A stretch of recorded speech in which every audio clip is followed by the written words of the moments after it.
What's up, good people? Mark Holmes here, and as always, I want to say thank you all for watching, commenting, subscribing, and being part of the Joe Boo Sports Report. Without you guys, as well as you ladies, you know that this literally does not work. Hope everybody's having a great Taco Tuesday, and it's crazy because it's beginning to feel a little bit like fall. It's beginning to feel like football season. You know, a few weeks ago, well, actually, last week, it felt like summer. I remember being in the car with Rio, going to the Washington Commanders training camp, and he's like, yo, you know, my daughter's going to school. And I was like, it's early August. Are you kidding me? He's like, seriously? Yeah. It's already school time for her. So, she's already in school. That was last Tuesday, a week ago. And, you know, out here in my fish pond, this chestnut tree, every year about late July, early August, it starts dropping leaves. So I'm constantly cleaning out leaves out of the leaf basket out of there because it's like it's fall. It's like I'm not ready to start raking leaves, but I am ready for some football. And we are only like 23 days, actually, in about another hour, 22 days away from kickoff of the 2029 season.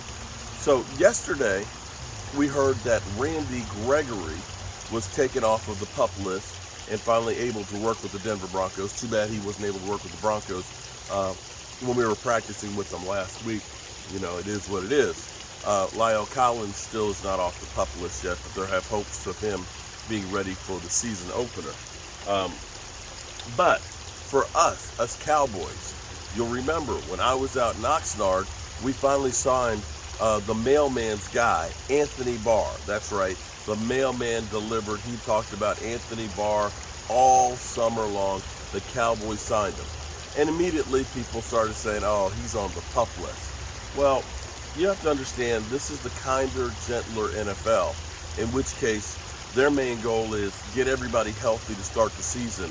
They can learn on the fly in games. It still mystifies me the fact that you have three preseason games,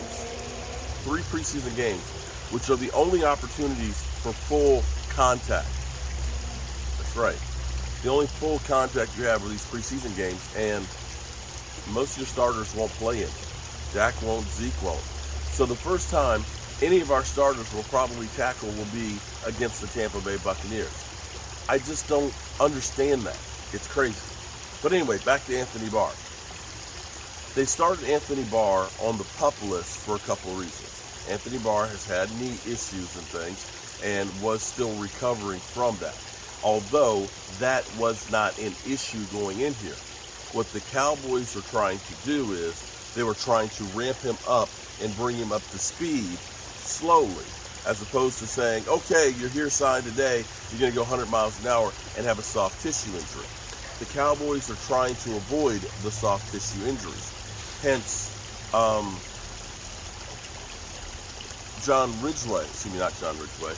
Jake Ferguson had some issues and tightness with his hamstring. They took him out of practice, and they had him literally every day we were there working on the bands, and hence brought him back last week. He played in the game, actually looked good. And we've had our share, more than our share, of soft tissue injuries.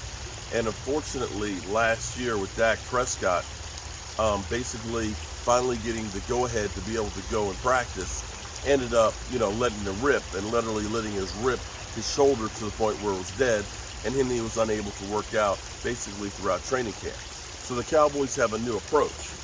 So Anthony Barr has cleared his physical and is good to go for full contact and going to be practicing tomorrow against the Denver Broncos. That is great news. That is another weapon for the Dallas Cowboys. I'm happy about that. I'm excited about that. My question now is, and looking at the Cowboys saying that we may be thin at the linebacking position and wanting to make Micah Parsons a multi-threat, so that you can look at him and say, hey, we can have him at defensive end. We can put him in a tackle maybe. We can have him blitz as a linebacker. that Anthony Barr frees you up to go ahead and make Micah Parsons that wild card that they covet. And I think that that's a great move.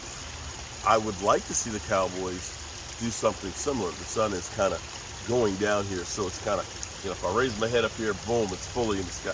So it's setting. It's actually,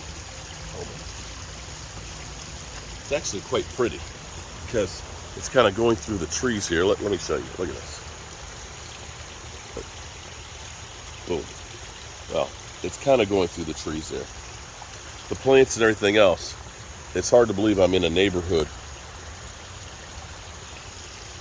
It's hard to believe that my neighbor's house is literally right there, but it feels like you're at a park. That's why I've always loved my house here. It's so many mature trees and things. It's just a wonderful thing.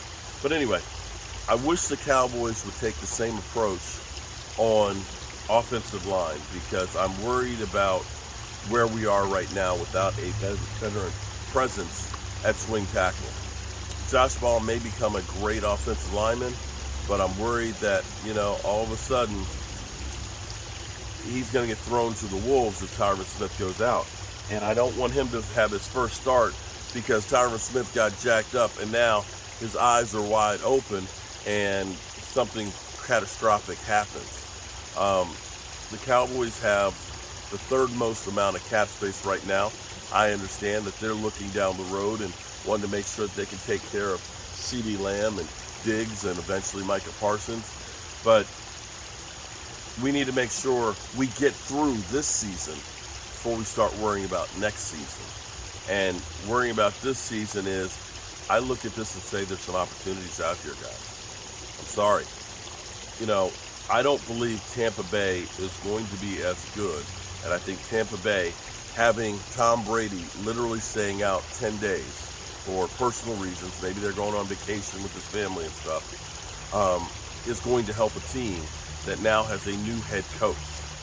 And knowing that he's lost his center, lost both of his guards, understanding the thing that gets to Tom Brady is actually having pressure in his face, that I look at this and say, the Cowboys could actually send a message to the NFL that we are not as bad as everybody thinks on day one. And looking at this across the board, I know everybody has the Rams as the best team in the NFC and 49ers with Trey Lance is going to be great and everything else. Okay.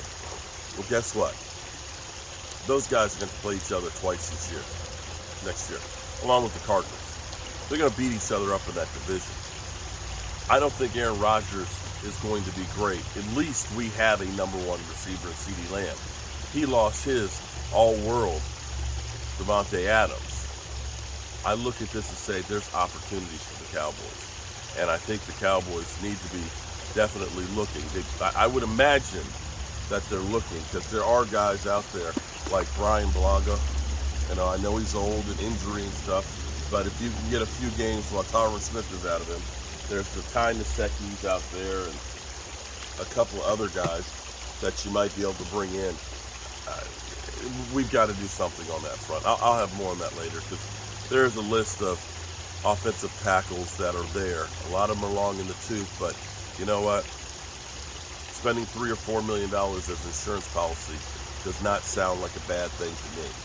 But then again, what do I know? I'm a guy with a day job, a voodoo doll, and a bunch of koi. Hope you're having a great Taco Tuesday, and I'll see you soon.